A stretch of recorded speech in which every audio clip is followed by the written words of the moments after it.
taliya Dalab Axmed Faahiye ayaa shirkiisa jaraa'id kaga hadlay xaaladda amni ee degmada.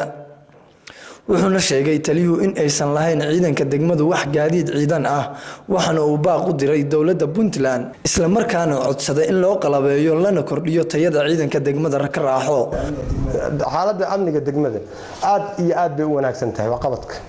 aad iyo aad bay u wanaagsan tahay booliskuna waxa way uga shaqeeyaan shacabkuna waxa ay ula shaqeeyaan dhalinyarada aad iyo aadna waxaan ugu mahadcelinayaa bulshada degmada reer Rako ayaa ururka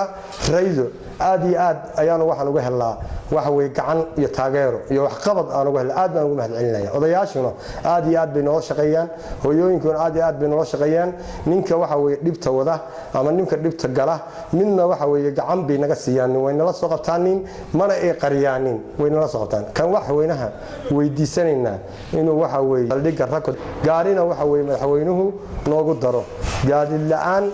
awgeed inkastoo degmadu baaxad weyn tahay oo 19 tuulo ay hoos timaado 19 tuulona ay dambiye ka dhacaaneen maalin walbana dambiyada lagu ma aadi karo marun baa waxa way baabuurta shacabka way ka dhaan markii waxa way kiis ka dhacaaneen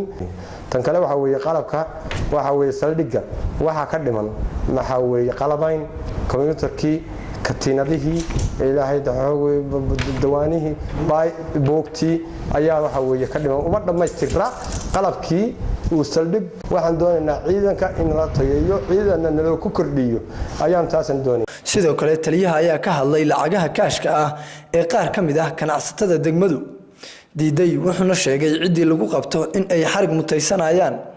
lacagtii Soomaaliga ahayd oo wadanka lagu kala socodsiinayay oo umadu macnaha wax ku kala gadanaysay kala guraayo leeyahay qayb la qaadan maayo qaybna waa la qaadanaya oo ganacsigii isku taago halka wareer ka jiro dadka waxaan ugu baaqaynaa waa in la qaataa qofkii ka hor yimaadana waa in waxa weeye talaabo sharci ayaanu ka qaadi doonaa waana Soomaalidiid booliska degmada Rako ayaa waxay ka qaadaysaa talaabo cad bay ka qaadaysaa hadii waxa weeye lacagta Soomaaliga ah ay diidaaneen. Dalab Axmed Faahiye taliye ku-xigeenka degmada ayaa mamnuucay bacaha madow ee lagu xiro gaadiidka. tan kale waxaan u sheegaynaa shacabka in waxa weeye baabuurta beersool kale oo degmada la dhex marayo in waxa weeye 3 days 3 maalmood in waxa weeye laga fiiqo gacantooda ay kaga fiiqaanin waxa weeye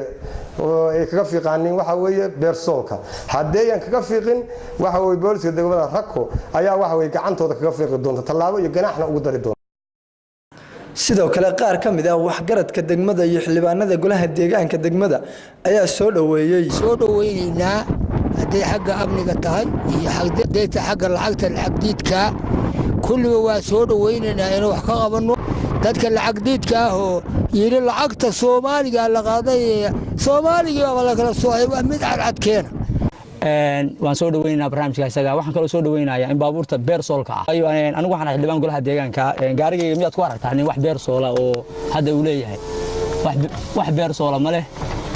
waa kaas marka dadku inay qaataan degmada Rako raaxo amaamiirta ay soo saadhay taliye saldhigu waana ku mahadsan yahay mar labaad iyo mar saddexaad waxaan u sheegaynaa bulshooyinka degmada Rako inay qaataan amaamiirta lacagta kaashkaana waa lacagteeni cidii diidana waa Soomaalidiid way. Maxamuud Yuusuf Aamir warbaahinta dowladda Puntland degmada Rako raaxo gobolka Karkar.